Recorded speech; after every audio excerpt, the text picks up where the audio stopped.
عندي كمان شوية الجنرال ميتنج الأسبوعي مع التيم جروس اكس. وطبعا ربنا ما يقطعها لنا عادة. ان انا دايما بحب اوريدي يكون في كل مرة جزء سيشن اوريدي بشرح فيه حاجة جديدة. فالنهارده هنكون بنتكلم عن حاجة مهمة جدا جدا، وبشوف ان هي اغلب البيزنسز مش بتهتم بيها، او اتليست في الوطن العربي، ولكن بره الناس بتهتم جدا بالحتة دي، بالحتة بتاعة الفاليو كرييشن والاوفر. هاو تو كرييت ان اوفر، ازاي اصلا تكون بتعرض الخدمة بتاعتك، السعر ازاي تسعر الموضوع، وازاي تأوفر الموضوع على الكلاينت. how to make an offer that make him feel stupid to refuse، ازاي تكون بتعمل اوفر يخلي الكلاينت يحس ان هو غبي ان هو يرفض الاوفر ده.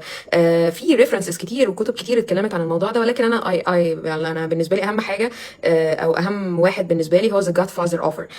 it's one of the principles اللي انا بقتنع بيها جدا. فالنهارده هنكون بنتكلم عن ده، وحاجه من الحاجات المهمه جدا بالنسبه لي تيم جروس اكس نفسه. يا جماعه انا فخوره قوي بيه والله العظيم، لان التيم ده انا اللي اخترتهم مش هم اللي اختاروني. يعني انا اوريدي انا ما نزلتش ولا مره جوب بوستنج مثلا ان انا محتاجه ناس تشتغل معايا في جروس اكس، ولكن اللي انا عملته بالظبط ان انا اخترت ناس انا كنت بقالهم كتير قوي انا شايفاهم موجودين في المحيط اللي حواليا.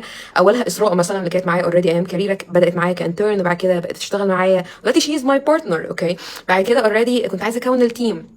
ففي كذا بنت كانوا عاملين لي فولو بقالهم سنين على السوشيال ميديا، اوكي، وانا عارفاهم بالاسم وحافظاهم كويس جدا وشايفه المجهود اللي هم بيعملوه، وبجد فخوره بيهم جدا والله العظيم. فاول ما فكرت في حد يجي يشتغل معايا ونقدر نكون بنساعد بعض وعندنا نفس الفيجن، ما ترددتش لحظه، كلهم بلا استثناء والله العظيم. اخرهم طبعا استاذ هشام الاستاذ هشام كان معايا اوريدي في الكورس بتاع التريدنج، وده كان احد اسباب ان انا عملت كورس التريدنج، ان انا كنت هحتاج ناس تشتغل معايا في جروس اكس عندها نفس المينتاليتي وخدت نفس البرنسبلز ونفس الاستراتيجيز ونفس كل حاجه. فكنت محتاجه ناس تبقى اتعلمت نفس اللي انا اتعلمته. فعشان كده هشام هو اول حد من الناس اللي كانت معانا اللي يجوين معانا فعلا في تيم جروس اكس. ام سو براود اوف ذا تيم. دي حاجه من الحاجات اللي انا حبيت اكون بقولها. انا حبيت اعمل شخصيه طارق دي، اوكي، اللي احنا عملنا بيها كامبين، اوكي، خليته هو المين كاركتر، اوكي، في الناحيه النيجاتيف، عشان اجي بعد كده اطلع بالناحيه البوزيتيف اللي هي انا، اوكي، او ازاي عملت ترانسفورميشن. يعني انا استغليت طارق في الحته دي، في حته الترانسفورميشن، اوكي، اللي هو حته التحول.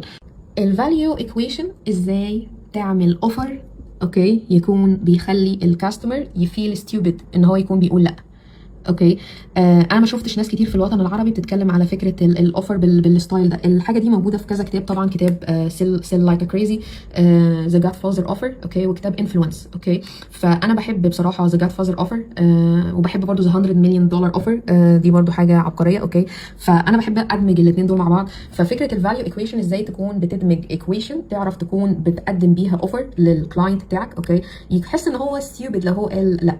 اوكي، هبعت لكم ان شاء الله النهارده اوبا ايوه هبعت لكم النهارده الكتاب بتاع كونتيجيوس ان شاء الله.